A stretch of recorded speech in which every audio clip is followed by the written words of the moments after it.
Bonjour à tous et bienvenue dans le 15e des prix de la saison consacré à un Grand Prix des Pays-Bas qui marque selon moi un tournant dans le championnat.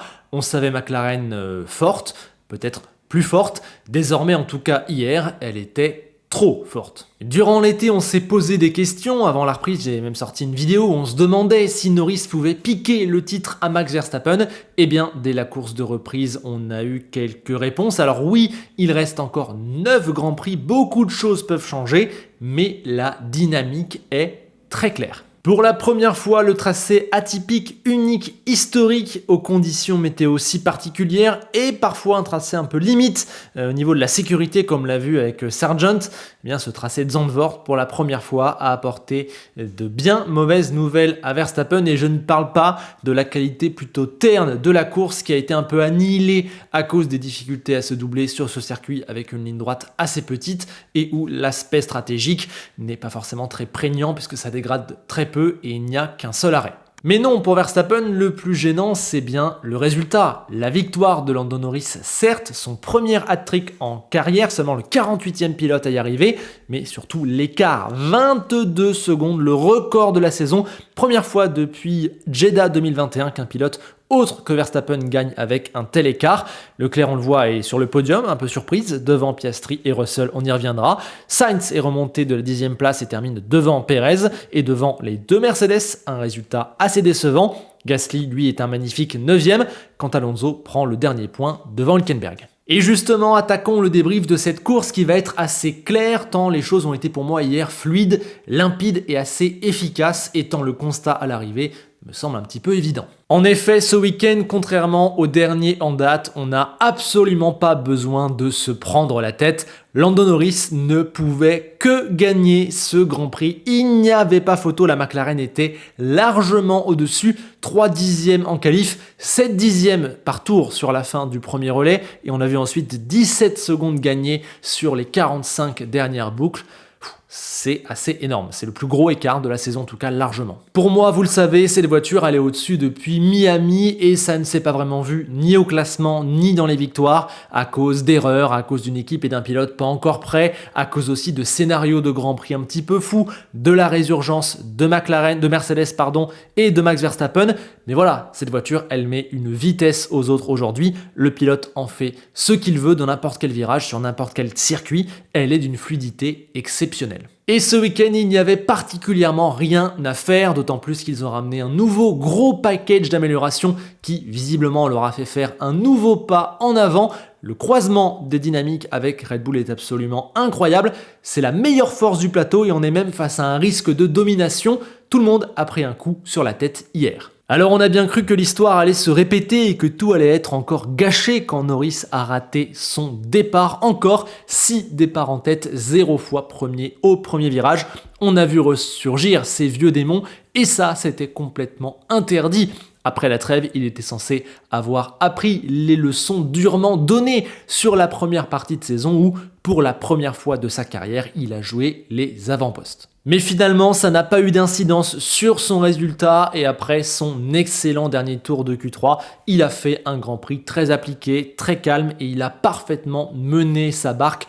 Enfin, bravo, malgré tout, je ne peux pas m'empêcher de me dire que vu ce qu'il avait entre les mains hier, il ne pouvait que gagner. La question c'était plutôt, Verstappen sera-t-il 2e ou 3e que qui va gagner ? Même lui l'a dit, et d'ailleurs ça se sentait dans toutes ses radios, même jusqu'à l'arrivée, qu'il savait qu'il ne pouvait que gagner. Il a dit que dès le 5e tour, il avait senti qu'il ne pouvait pas perdre hier. Et une fois qu'il a dépassé Verstappen, on a vu largement la différence. En tout cas, je trouve qu'il a eu la bonne attitude. Son attitude est désormais passée de ultra stressé à ultra concentré puisqu'il sait qu'il a les cartes en main, il a ce qu'il faut pour gagner au niveau de la voiture. Et donc du coup, il sait que ça ne dépend plus que de lui, en tout cas en ce moment. Avec cette voiture et cette confiance qui peut venir au fil des courses, au fil des victoires, eh bien oui, Lando Norris joue évidemment le titre. 70 points en 9 courses, évidemment que ça se rattrape. La semaine dernière, on disait qu'il devait gagner à Zandvoort et à Monza pour instaurer une lutte.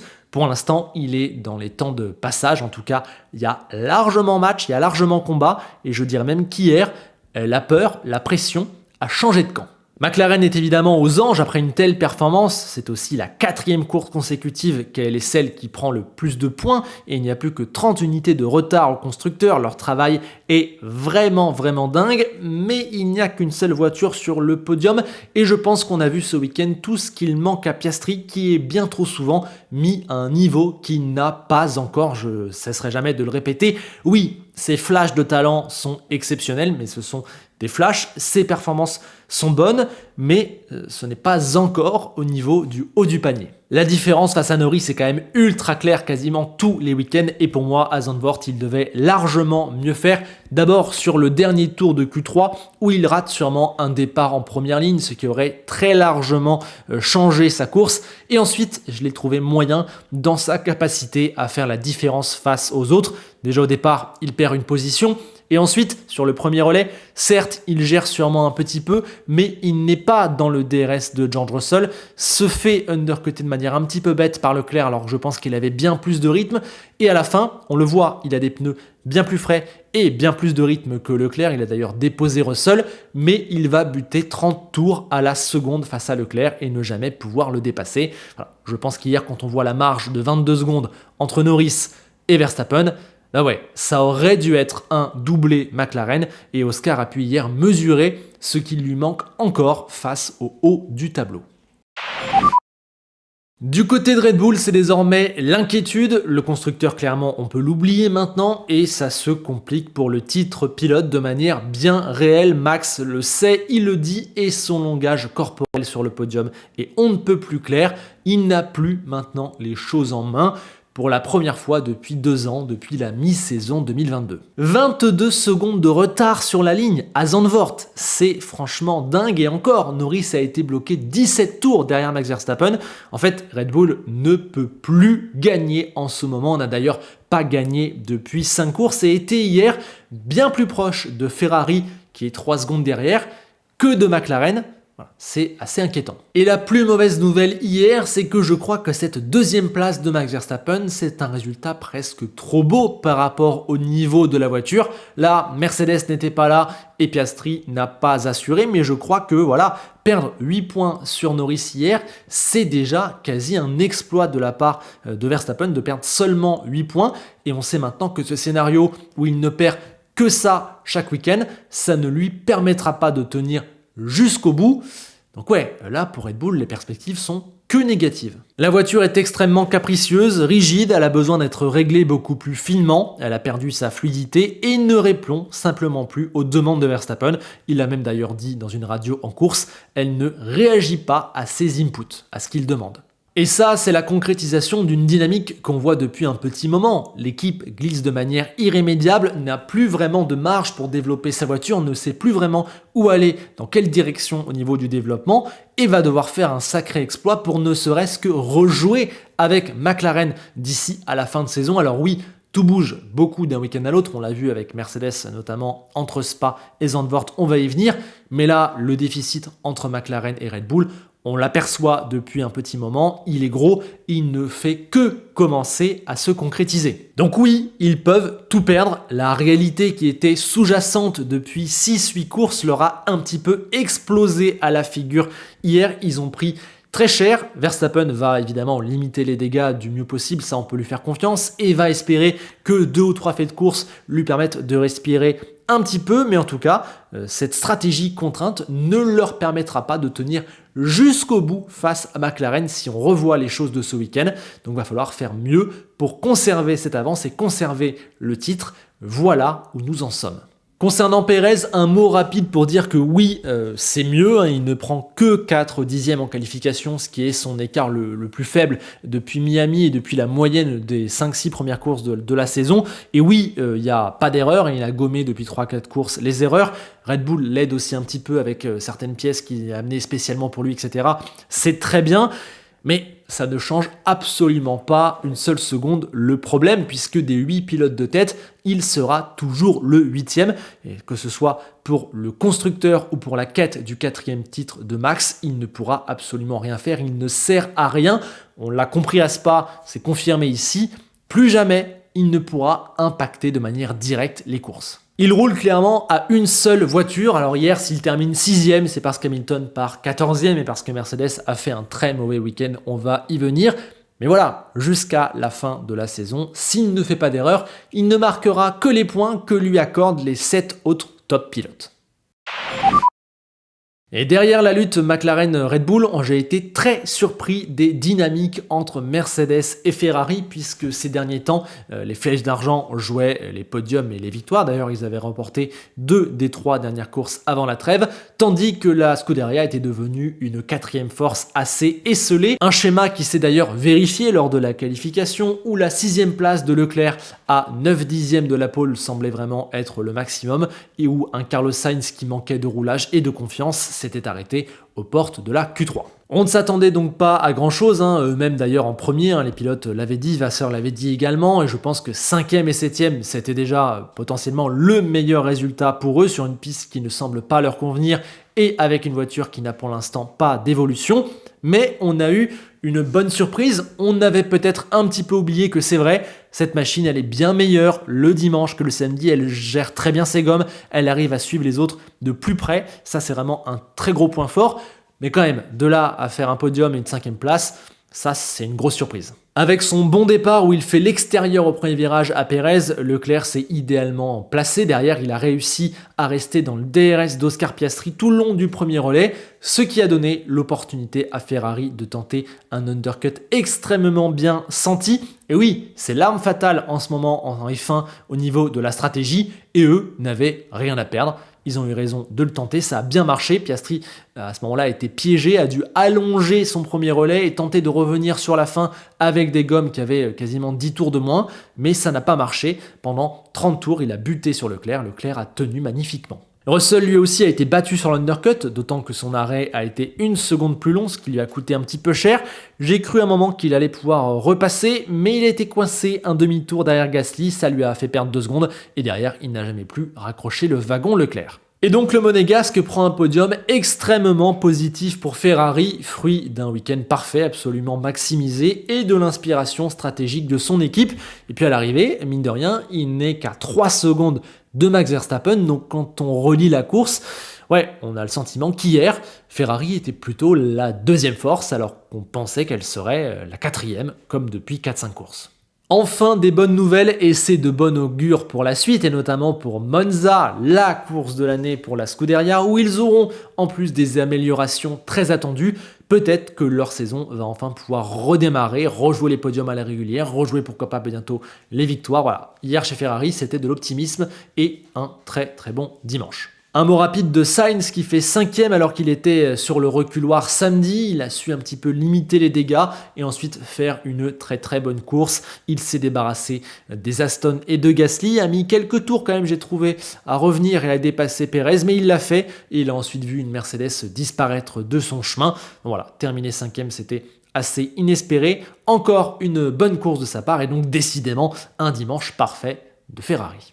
Et on revient à la comparaison du début, c'est exactement l'inverse pour Mercedes, avec ce qu'il s'était passé avant la trêve, avec aussi ce qu'on avait vu lors des essais. On les pensait dans le mix pour la victoire, ou à minima le podium, d'autant que Russell partait 4e. Il pouvait être le trouble fête à McLaren et Red Bull, mais ça n'a pas du tout été le cas. Alors déjà en qualification, la 4e place de Russell un petit peu esselée était un indicateur de leur difficulté. On avait aussi Hamilton qui s'était fait piéger en Q2. Voilà, je pense vraiment que les conditions extérieures changeantes et cette piste atypique, ça a été 2 problèmes pour eux. On sait qu'ils sont beaucoup plus sensibles, ils ont besoin d'un réglage beaucoup plus fin que les autres et là, ça n'a pas fonctionné. Et on l'a vu au sein même de la qualif en 2 minutes, la voiture pour les 2 pilotes, elle passe de top à inconduisible, puis de inconduisible à top. Voilà, on ne comprend pas vraiment ce qui se passe. Disons que c'est largement mieux qu'avant, ils ont trouvé ce qui n'allait pas, ils ont mis le doigt sur les bonnes choses et ça a amélioré, mais de temps en temps, ils ont des petits flashbacks du passé, ils ont quelques restes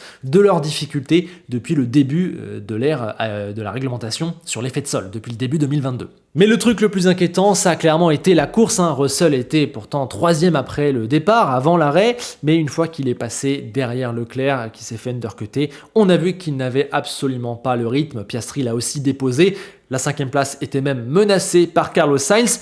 Et puis, il y a eu ce deuxième arrêt assez énigmatique. Mercedes a été la seule top team à faire 2 arrêts hier. Je n'ai pas compris puisque ça a littéralement condamné George à prendre la 7e place. Est-ce qu'ils se sont trompés et pensaient avoir plus de potentiel pneumatique sur les softs pour en manger Perez et Sainz et donc terminer 5e plutôt que de se faire manger? Ou bien est-ce que simplement ils n'arrivaient pas à gérer les pneus, notamment sur la gomme dure? Je pense que dans tous les cas, c'était pas top et c'était un bien mauvais dimanche où ils ont été la 4e force et ils ont donc fait un petit retour en arrière. On verra maintenant si c'était un raté, le circuit ou s'il y a quelques difficultés réelles. Du côté d'Hamilton, malheureusement avec les difficultés de l'équipe et ce départ en 14e position, il était condamné à un comeback qui ne pouvait pas terminer plus haut que la dernière place des top teams, la 8e. Il a beaucoup dépassé, forcément, vu la différence de rythme par rapport aux machines avec lesquelles il se battait et vu aussi sa stratégie décalée qu'il a à un moment donné fait retomber bas dans le classement. Mais comme il l'a dit lui-même, son week-end était foutu dès le samedi après-midi. Alors au passage, pour moi, sa pénalité en qualif est méritée et logique car certes, il ralentit, il est attentif à Perez, mais il est bel et bien sur la trajectoire. Dans ce virage, on va chercher le vibreur au large, vous pouvez regarder d'autres caméras, donc il n'y a pas grand chose à dire. Sanction logique que l'on voit très régulièrement lors des qualifications depuis 2-3 ans et qui a participé au week-end raté des flèches d'argent. Après les top teams, je pensais le top 10 verrouillé, c'est ce que j'avais écrit dans mon petit résumé des qualifications sur mes notes. Voilà, je me disais qu'Aston Martin qui partait de la 4e ligne, 7e, 8e, Alonso Stroll, voilà, c'était fait, ils allaient prendre la 9e et 10e place tranquillement, 5e force. Mais non, il y a eu un invité surprise, Pierre Gasly. Alors honnêtement, je ne sais pas si c'est aussi votre cas, mais perso, plus j'en vois d'Alpine, moins j'y comprends quelque chose. Au sein même du même week-end, il y a eu une catastrophe et une énorme réussite sans qu'on sache vraiment ce qui est plutôt vrai et ce qui est plutôt faux, ni de quelle continuité cela tient. Bon, voyons quand même le positif. Pierre Gasly a atteint la Q3 à la régulière et dans la course, il était aisément finalement la 5e force. Il a fait un week-end parfait et finalement ça ne va pas si mal que ça dans l'écurie française. Il a été parfait, il a fait une top course, ça commence avec un magnifique extérieur sur Stroll au départ, ensuite il va chercher Alonso et après il déroule parfaitement son rythme, il n'a jamais été repris. Malgré un arrêt qui a été peut-être un petit peu tardif, ça l'a remis dans le trafic, fallait pas se faire piéger. Mais il s'en est très bien tiré et il a finalement réussi à prendre cette 9e place qui s'est dessinée un petit peu sur le tard avec les stratégies décalées des uns et des autres. Une perfection qui contraste avec ce qu'a vécu Ocon. En ce moment, il ne peut pas exister à cause des qualifications et à cause de gros soucis qui ne devraient pas perturber le week-end d'un pilote de Formule 1. Voilà, là, ils ont changé toute la voiture pour tenter de comprendre ce qu'il se passe. On est encore coincé dans ces histoires de châssis, de manque de confiance. Alors certes, le divorce entre l'équipe et le pilote, il est consommé, mais c'est plus profond que ça. Les soucis de l'équipe, et là, ça a craqué. Esteban a dit, je le cite, « Il y a quelque chose qui ne fonctionne pas dans cette voiture. Ce sont des choses récurrentes depuis le début de mes 5 saisons ici. » Voilà. Il n'y a pas plus à comprendre. Je pense et j'espère sincèrement que cette catastrophe ne se reproduira pas jusqu'à la fin de la saison, parce que déjà pour Alpine, il y avait 1 point et une 10e place à aller chercher. Ça comptera sûrement à la fin dans le total face à Haas pour la lutte pour la 7e place. Mais voilà, j'espère aussi que l'histoire avec Ocon pourra se terminer de bien plus belle manière que ce que l'on subit, parce qu'il n'y a pas d'autre mot, depuis 6 ou 7 courses. Et en parallèle, j'ai donc été déçu par Aston Martin qui m'avait pourtant rassuré lors des qualifications et aussi sur les dernières courses avec le package d'amélioration qu'ils avaient apporté pour moi. Ils avaient repris la 5e place de ce championnat. Mais en course, ils n'ont fait que reculer, ça a été extrêmement déceptif. En fait, on a vite compris qu'ils n'avaient pas le rythme pour tenir les 2 dernières places dans les points. Sainz et Hamilton, évidemment, allaient plus vite, mais Gasly également. Et ensuite, il a fallu se méfier du retour surprise d'une Haas ou d'une Racing Bulls. Et au final, il n'y a qu'un petit point de sauvé. C'est extrêmement dur. On sent une espèce de morosité dans cette équipe, accompagné peut-être d'un certain fatalisme, puisque l'objectif de la saison ne sera pas atteint. Ils sont loin des top teams, ils vont terminer 5e, ce qui est pas si mal, mais vu l'écart avec devant, c'est une déception. Et donc maintenant, peut-être qu'on se tourne déjà vers 2026. On attend. Alors ok, du moment que ce travail de l'ombre paye dans 2 ans, pourquoi pas, Mais en attendant, pour l'instant, on a un peu le sentiment d'une écurie en pause, en entre-deux, entre les top teams et ceux de derrière, et entre la saison actuelle et 2026. C'est symbolisé par un Alonso qui a évidemment très bien lu la situation, on peut lui faire confiance et qui prend les choses avec détachement depuis déjà 5, 6, 7 courses. Ce week-end, il a fait son travail de manière parfaite, il a pris le seul point disponible et il fera pareil jusqu'à Abu Dhabi dans l'attente d'une vraie révolution au niveau de la voiture. Stroll, lui, était bien dans les roues d'Alonso quasiment tout le week-end, mais au fil du Grand Prix, il a petit à petit décroché et surtout, il y a cette pénalité de 5 secondes extrêmement dommageable pour excès de vitesse dans les stands. Ça lui a fait perdre de place et si jamais il avait été dans les points, ça l'aurait empêché d'en marquer. Ça, c'est dommage et c'est très frustrant parce que le rythme et la performance finalement étaient plutôt satisfaisants.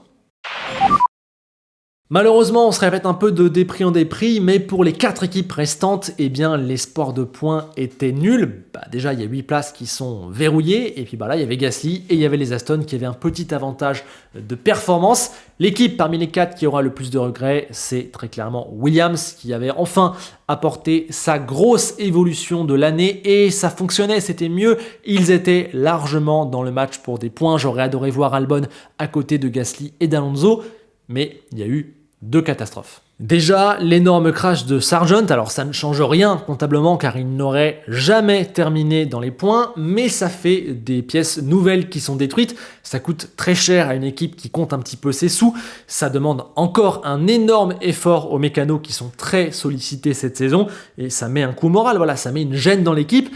Pour moi, oui, il serait logique de tenter de remplacer l'Américain le plus vite possible. Chaque course avec lui ne sert à rien. Jamais il ne marquera de points. Donc finalement, Williams, tant qu'il est là, court avec une seule voiture. Si en plus, on sait qu'il n'a pas d'avenir, donc si en plus il casse des voitures et il coûte de l'argent et fait mal aux mécanos, voilà, ça sert absolument à rien. Tant qu'il sera là, ce sera une perte de temps et d'argent en attendant Carlos Sainz. Donc pourquoi pas trouver une autre solution, tester un Schumacher, un Lawson. Personnellement, je pense que c'est la meilleure solution. Et puis la deuxième catastrophe du week-end pour Williams, la plus dommageable au niveau des points, c'est la disqualification des qualifs d'Alexander Albon pour un nouveau fond plat qui a été un petit peu mal calibré, qui était trop large, qui ne correspondait pas aux normes demandées par la FIA. Ça, c'est une vraie grosse faute de la part de l'équipe. D'ailleurs, Valls a été le premier à le dire. Du coup, il part dernier et à partir de là, c'est mort. C'est dommage quand on voit qu'Albon termine pas si loin en ayant été le seul pilote qui jouait les derniers points à faire 2 arrêts. On se dit que s'il part 8e comme il devait partir et qu'il fait la stratégie la plus classique, sûrement qu'il termine dans les points à la lutte avec Gasly et que ça exclut les Aston des points. Donc voilà, dommage pour Williams. Ils sont encore en phase de développement, on le sait. De toute façon, cette saison, il n'y a plus beaucoup d'enjeux. Mais voilà, il y a une upgrade qui a marché et j'ai hâte de les retrouver sur les prochaines courses.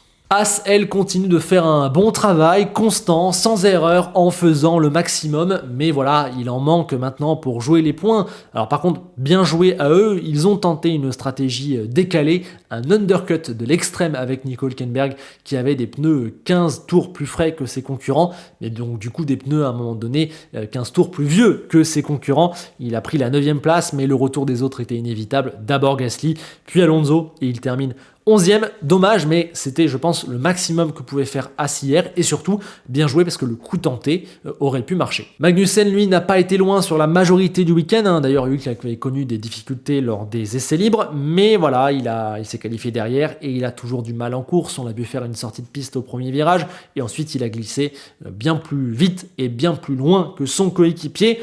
Enfin, pour finir sur Haas, on attend toujours des infos concernant les 9 millions qu'ils doivent à leur ancien sponsor Uralkali, qui les bloque pour l'instant aux Pays-Bas. Voilà, une affaire extra-sportive ancienne qui rattrape le nouveau Haas. J'espère qu'ils seront à Monza, mais de manière plus globale et plus long terme, que cette affaire et l'argent qu'ils vont devoir débourser ne les empêchera pas de continuer à faire ce qu'ils font de bien sur la restructuration en profondeur de l'équipe. Du côté de Racing Bulls, belle déception ce week-end puisque jamais ils n'ont été des candidats au point. Décidément, vraiment, ils me laissent sur ma faim cette saison.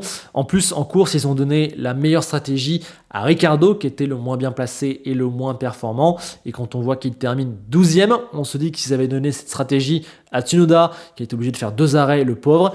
Il y avait sûrement beaucoup mieux à faire. En tout cas, mauvais week-end à oublier pour l'écurie italienne. Et puis dernier, il y a Sauber, évidemment, dernier en qualif assez largement, dernière équipe en course, absolument rien à espérer, seule équipe du fond de tableau à faire 2 arrêts avec ses 2 pilotes, jamais dans la course pour quoi que ce soit, bref, la déprime et le 0 pointé se poursuivent, là-dedans on fait évidemment un coucou à Bottas qui ne peut rien faire, qui voit que cette équipe est son seul espoir de rester en Formule 1 et qui surdomine un Zhou qui est vraiment en grande difficulté. Voilà, 1 seconde 1 d'écart en qualif, une course tout à l'arrière, voilà, c'est très très dur pour le Chinois. Allez, on passe rapidement sur les classements. 70 points d'écart désormais entre Verstappen et Norris. Il y en a 8 qui ont été repris. Attention, on va voir comment ça évolue dès Monza. Leclerc, lui, a consolidé la P3 devant Piastri et Sainz qui ont terminé tous les 2 derrière lui. Sinon, rien de plus dans le top 10 du classement pilote. Côté constructeur, McLaren reprend 12 points, n'est plus qu'à 30 unités de Red Bull. Je pense clairement que ça va le faire. Et attention, Ferrari aussi n'est pas si loin et peut dépasser Red Bull qui peut finir 3e. Ferrari qui fait une bonne opération face à Mercedes qui a calé et qui reste donc encore pour l'instant une 4e force esselée alors que peut-être on les voyait revenir sur le podium. Et derrière, on a Aston qui est désormais presque assuré de la P5 et Alpine qui est à 14 longueurs de As. C'est beaucoup pour cette partie de tableau, c'est dommage de gâcher. Il faudrait qu'il y ait 2 voitures pareilles tous les week-ends. Et puis voici les notes, comme chaque week-end, vous m'aidez à les ajuster, elles tiennent compte de l'entièreté du week-end des pilotes en essayant d'ajuster par rapport à la machine qu'ils conduisent. Excellent week-end de Lando Norris, voilà, mais je ne mets pas 10 parce qu'encore une fois il rate ce départ et parce que je continue de penser que voilà, il avait exactement la machine pour gagner, donc bravo. Leclerc et Gasly, top week-end, grosse performance aussi de Verstappen, alors forcément c'est bizarre de ne pas le voir gagner, mais 2e avec la Red Bull, je trouve que c'est très fort. Derrière, bon point pour Alonso. Puis derrière, Sainz et Albon. Albon dur à noter vu la disqualification qui n'est pas de son fait. Je pense que c'est dommage, il finit loin. Mais s'il avait pu partir devant, je pense qu'il aurait pu avoir une note à la Gasly. Piastri, c'était bien, mais un peu déçu. Pareil pour Russell, qui finalement a fait une course un petit peu moyenne, j'ai trouvé. Hülkenberg, lui, c'était top avec ce qu'il avait entre les mains du côté de Haas. Tsunoda et Bottas, c'était ok. 2 pilotes assez durs à noter vu la forme de leurs équipes. Hamilton, malheureusement, il a perdu de gros points avec ses qualifications et la 8e place à l'arrivée est donc forcément un petit peu décevante. Perez, c'était ok, mais bon, c'est le moins bon des 8 pilotes de tête, c'est évident. Stroll, c'était pas mal, j'aurais peut-être mis un 6, 6,5, mais il y a la pénalité qui vient un petit peu gâcher le truc.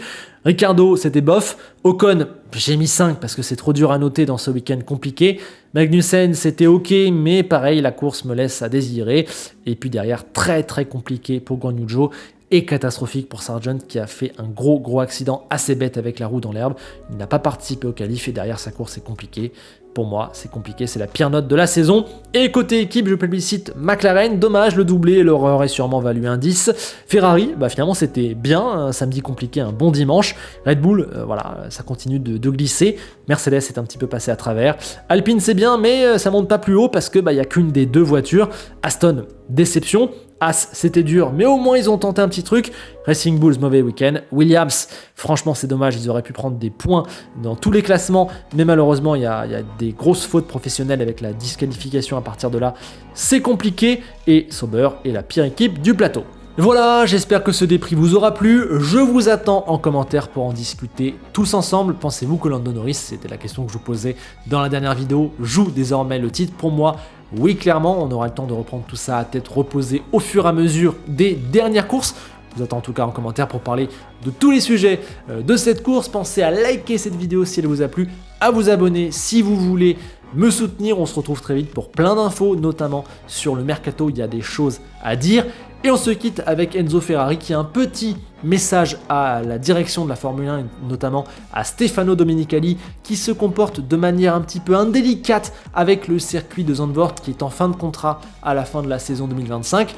Stefano, n'oublie pas que ce circuit a une ambiance de dingue et complètement historique qui mérite largement sa place au calendrier. Ce serait dommage que des histoires d'argent le privent de cela. Peut-être qu'une alternance avec un Hockenheim, par exemple, pourrait être une bonne idée si jamais pour toi, ça ne paye pas assez cher. Mais en tout cas, je pense que tu n'as pas le droit de nous enlever Zandvoort. Allez, à bientôt.